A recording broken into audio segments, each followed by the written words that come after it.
الحلقة بتاعت النهاردة هتكون هادية جدا، هتكون بسيطة جدا، هتكون صغيرة جدا. وهم بعض الحاجات بس هنتكلم عليهم. الأهلي فاز أخيرا، الأهلي فاز أخيرا، الأهلي فاز بجد. يعني الحمد لله الحمد لله رجعنا تاني إن إحنا على الأقل بتكسب، واللي هو أداك مش اللي هو الواو، بس بتكسب. تمام. انا النهارده مش هطلع زي كل مره، في كل حلقه ببقى كاتب كل حاجه وبطلع اكلمك بالدقيقه بالثانيه عملنا ايه وبنتكلم على كل لاعب والكلام دوت. انا النهارده مش كاتب اي حاجه. انا اللي طالع اتكلم عليه دوت رؤيه كده من الماتش ومن اللي انا شفته النهارده، وبعض النقط الايجابيه وبعض النقط السلبيه. من النقط اللي مش عارف نبدا بايه، والله ممكن نبدا بالايجابيه. الايجابيه النهارده ان انا شايف ان الفرقه على الاقل النهارده حاسس ان في روح، على الاقل حاسس ان في لعيبه عندها دم ان هي تلعب. لعيبه فائت شويه، لعيبه فعلا عايزه تعمل حاجه. وتحديدا كان الكلام دوت كان النهارده في تريزيجيه.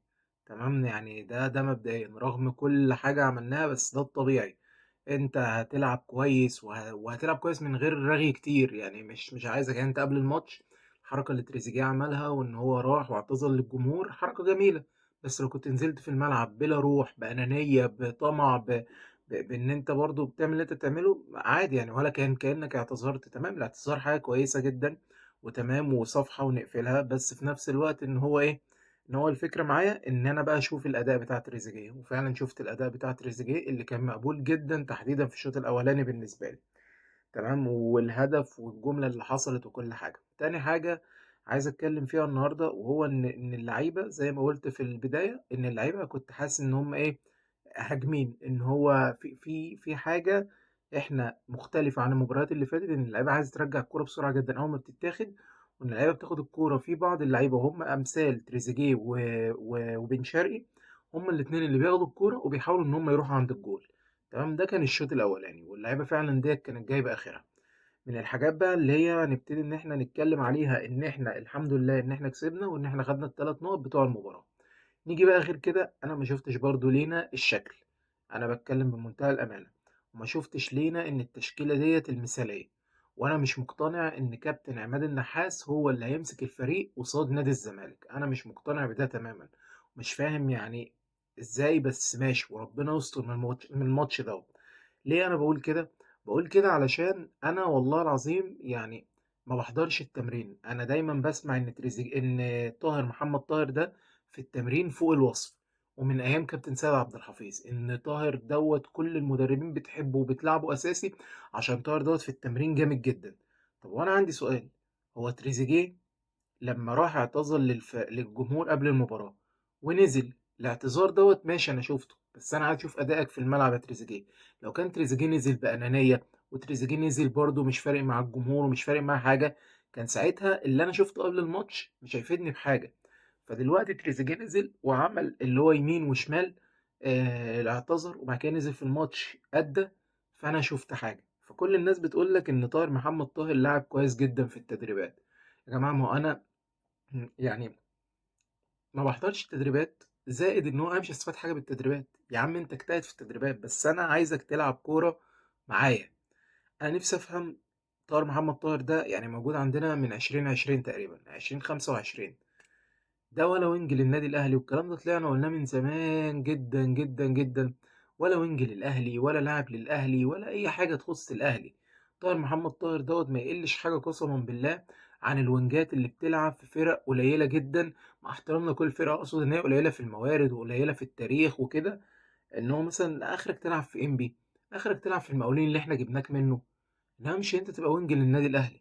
طاهر محمد طاهر يا جماعه، انا بجد مش متخيل ان طاهر محمد طاهر دوت بيقعد يعني بيلعب والشحات في سن الشحات دوت بيقعد له دكه.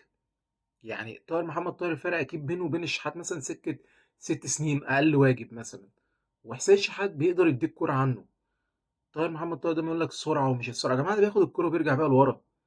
انا عمري ما شفت الكوره جايه مثلا لطاهر فبيحط جون عالمي.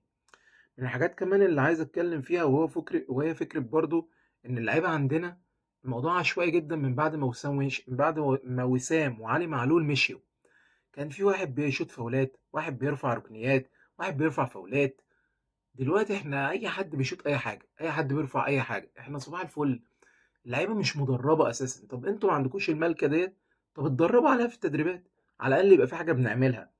فكرة أحمد رمضان بيكهام وجنبه ياسر إبراهيم، يا جماعة يعني أنا لغاية دلوقتي مش فاهم. هو ياسين مرعي ظهر بأداء كويس جدًا في المباريات اللي لعبها، لاعب هادي، والوحيد اللي أنا باقول فيه من بداية محمد عبد المنعم.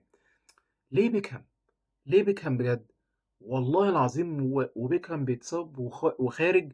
انا والله من قبل ما اشوف التبديل قلت لاصحابي واحنا بنتفرج، قلت لهم هينزل العش، مش هينزل ياسين مرعي. يا كابتن عماد، يا كابتن عماد، ارجوك يعني عايزين نشوف فعلا ان انت ليك رؤية بجد. محمد شريف يا جماعة، محمد شريف، يا محمد شريف انت صعب جدا، انا دعمتك كتير جدا، بس بجد انت صعب، انت لاعب صعب بمعنى الكلمة. يعني انت لما كنت موجود في اول فتره ليك، كنت بتجيب حاجات صعبه جدا وقدها حاجات سهله جدا. يعني محمد شريف مش كل ما الكوره تجيلك عرضيه بينيه اي حاجه تبقى عايز تاخدها مره واحده من غير ما تبص على الجون، من غير ما تبص على مكانك. جت مع الزمالك كذا مره، وجت معاك في كذا فرقه لعبتها ولعبت قصادها وسجلتها، بس مش دايما الكرة هتجيلك وانت هتشوطها يا محمد شريف وانت جسمك مش للمرمى ورجلك مش للمرمى والكرة هتدخل. انا صعبان عليا ان واحد زي جراديشار ده اللي انا ما افضل مقتنع بيه، عشان اللاعب ده انا شفت له ان هو يقدر يديك حاجه كويسه. جراديشار دوت اول ما جه نزل في فتره اصابه وسام، نزل ساعتها قصاد ماتش بيراميدز وانا كنت في الاستاد. لاعب نزل اول لمسه جون، وبعد كده جاب لك ضربه جزاء وبيتحرك كويس وعمال ياخد في فاولات. بعد كده بدأ ان هو يلعب كل مباراه بيلعبها بيجيب لك جون، يا بيصنع جون، وفي اوقات كان بيجيب جونين، وفي اوقات كان بيجيب وبيصنع. بعد كده راح كابتن عماد النحاس بسم الله ما شاء الله يعني، اول ما وسام رجع راح مقعده، ضيع ثقة الواد، ضيع كل حاجة، اللي هو انت كده كده لاعب تاني. رغم انه كان كويس جدا، كنا نقدر نلعب بجروديشار وسام جنب بعض اصلا في الفترة دي، بس لا، كابتن عماد النحاس انا كذا. بعد كده تيجي دلوقتي اهو وسام مشي، ادي الفرصة لجروديشار، لسه لاعب 23 سنة وسريع وعنده لمسة الكرة حلوة، وبتقدر انت تستخدمه في كذا حاجة. العب له بقى، لاعب الواد لغاية دلوقتي ما بدأش 3 4 ماتشات مع بعض غير في الفترة اللي هي وسام كان مصاب فيها وما كانش فيه غيره. لا، كابتن عماد بيلعب محمد شريف اللي مش بيأدي. فالفكرة يعني أنا بصراحة أنا قلقان من ماتش الزمالك وقلقان من الماتش الجاي، علشان أنا نفسي إن إحنا نأدي ونرجع وندوس، مش مجرد إن ماتش النهاردة دوت يكون اللي هو إحنا هو طلعنا وبعد كده ننزل على مفيش. هي دي الفكرة بس معايا، هو دوت اللي أنا أتمنى إن إحنا الماتشات الجاية يعني نقدم حاجة. أنا نفسي أشوف لها شكل. إحنا النهاردة بس اللعيبة كان في لعيبة فايقة نوعا ما، وكمان بالمناسبة اللعيبة الفايقة يا جماعة، بن شرقي ما يقعدش. هنفضل نقول إن بن شرقي ما يقعدش؟ أنت عندك تريزيجيه وعندك زيزو وعندك طاهر، التلاتة دول لاسطمبة واحدة، مفيش واحد على واحد، مفيش حل فردي. النهاردة بن شرقي واحد على واحد بيعدي، واحد على اتنين بيعدي منهم هما الاتنين، بيقدر إن هو كل شوية يصنع لك، عينه على الجون، عايز يعمل حاجة. طاهر محمد طاهر لا حياة لمن تنادي. فلازم بن شرقي ده يكون موجود. انت اوقات بتحتاج قصاد الفرق اللي بتتكتل دفاعيا، انت بتحتاج ان هي لاعب يخلص لك الماتش بكوره، ودوت عمله بن شرقي السنه اللي فاتت في اخر 6 ماتشات قصاد برضه سيراميكا. الكره اللي جات له عملها تشيب من فوق بسام تقريبا، وخدنا ساعتها ال3 نقط وقربنا من الدوري.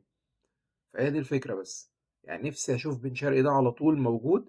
كنت فرحان النهارده ان هو ما طلعش من المباراه في اللي هو اول تبديله زي ما كان بيطلع.